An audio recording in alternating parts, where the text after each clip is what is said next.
HaKadosh Baruch Hu is not like us. HaKadosh Baruch Hu has a different thinking, a different thought process. He's not mad the whole time. He's not looking to take revenge. He's looking to help us do tshuva. But unfortunately, if we run out of time, if we run out of this, then HaKadosh Baruch Hu has to punish us. There is a very good story that I heard from Rav Nisim again. Says that there was a famous Chalabi Rav, Talmid Chacham, a Rav named Rav Mordechai Levaton. Rav Mordechai Levaton was a very big Talmid Chacham, and in that time, it was very unusual to see a Syrian Jew violating Shabbat. Very, very unusual. They were all religious. But there was one particular guy in the community who was very, very rich, very wealthy, very successful in business, and kept absolutely nothing. Not Shabbat, not kosher, nothing.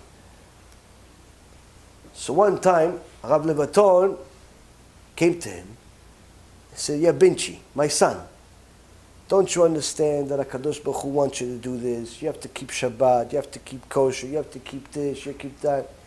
He says, "Listen, Rabbi, I appreciate it, but I like the way I live. I'm living okay. Everything is going well for me. What do I need to keep? I never kept mitzvot. Everything is going well. Look how much I have boats, I have this, I have that. What do I need to keep Torah for? For what?" He says, "Because Hashem said. My son, that's what Hashem said. So Hashem said, whatever He said, listen, He's giving me, obviously He's okay with what I'm doing." So Rav Levaton says to him, no, my son, you're not understanding. The fact that everything is going good for you is a bad sign. Because there is a verse in the Torah, Parashat Vayetchanan, one before last verse, where HaKadosh Baruch Hu says, "Meshalem el sonav el panav le'avido," that HaKadosh Baruch Hu pays His haters in this world to destroy them. So you're getting a lot of reward for something that you did, because HaKadosh Baruch Hu does not want you to even see His face, to see nothing in Olam Haba. You're going straight to Gehenom. The rich guy, the cocky guy, says to the Rav with a mocking tone, says, "Rabbi, thank you, but I don't think you got it right. There's nothing for Hashem to pay me for. What did He give me all these money for? I never made a single mitzvah in my life. Never kept Shabbat, never kept kosher, I never did anything. So what are you saying He's paying me?" He says, Rav Levaton says to him, "You're wrong. See, maybe you didn't mean it, but when you were 8 days old, your parents circumcised you. So you have a mitzvah. Even though you didn't mean it, you have a mitzvah. And for that one mitzvah, HaKadosh Baruch Hu is giving you everything that you have. But He's going to destroy you if you don't do tshuva." This jokester says to the Rav, he says, "How about this, Rabbi? I'll sell you my Brit Milah mitzvah for $50. The Rabbi says to him, "Deal." They get a shtar iska, a real shtar iska, witnesses, they write a contract. I'm selling my Brit Milah mitzvah for 50 liras, $50, whatever it was of the currency at the time. Sign here, the rabbi signed, finished. The rabbi leaves. That day, not the next day or next week, that day already this guy understood something is not going right. All of a sudden somebody shows up, "Listen, boss, I'm sorry to report, one of your boats just sank. All the merchandise is gone."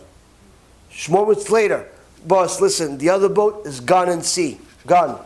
Never land. We have no idea where it is, it's gone." Next thing you know, the building goes on fire. The house goes on fire.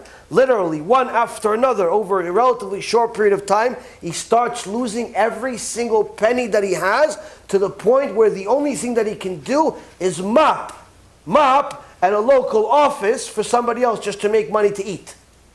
He loses every single penny. Eventually he gets back to the Rav, he realizes he's an idiot.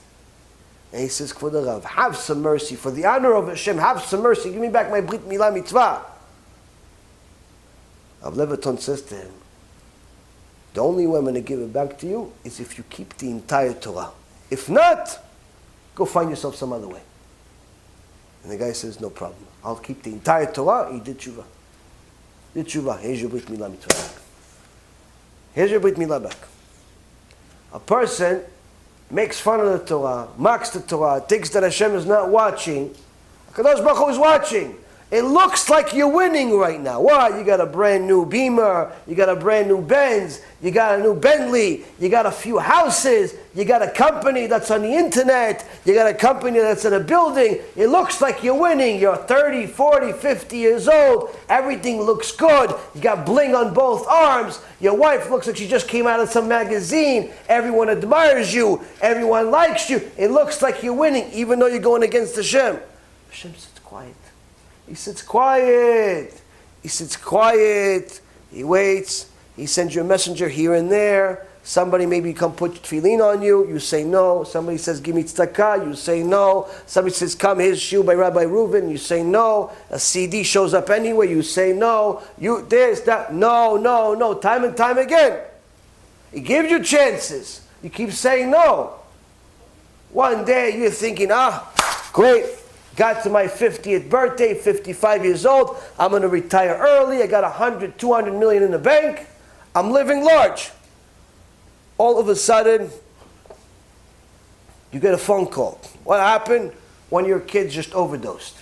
Shortly later, your wife tells you that she has a boyfriend on the side. It's the guy that cleans the house. Shortly later, yes, IRS, we are looking into your books, the company that you own and you run and you this. Who invited you? No one. We invited ourselves. We're the IRS. All of a sudden, your whole life goes into a basket full of dung. In 1 second, life collapses. And it happens time and time again, but we don't learn from it. Why? We only learn from the first phase of the movie, where it looks like the people are winning, so we want to be like them. HaKadosh Baruch Hu sits silent and he says, my dear sons, my dear daughters, yes, there are a bunch of people that look like they're winning, even though they're going against me. And it is me that is feeding them and is giving them the houses and the cars and the popularity and everything else. But don't think for a moment they'll continue winning permanently. At some point, I'm not going to be so quiet anymore. I'm going to give them chances in their own way, in their own time, and different things. And it's going to look like I don't care. But don't worry, I still run the world, I still pay attention, and at some point, everybody pays the bill. B'Shem Hashem Na'aseh v'Natzliach, we're very excited to offer you the new BeEzrat HaShem app 3.0. It's a newer, faster app, full of Torah, lots of Kedusha, by the Shiurim that we do, myself, Rav Ephraim, Rav Chaim, where you'll have also newer features where you're able to use the app while you're using other applications on your phone. You'll be able to share the lectures directly from the app. You'll be able to donate online and support our Cube and our Torah work that we're doing.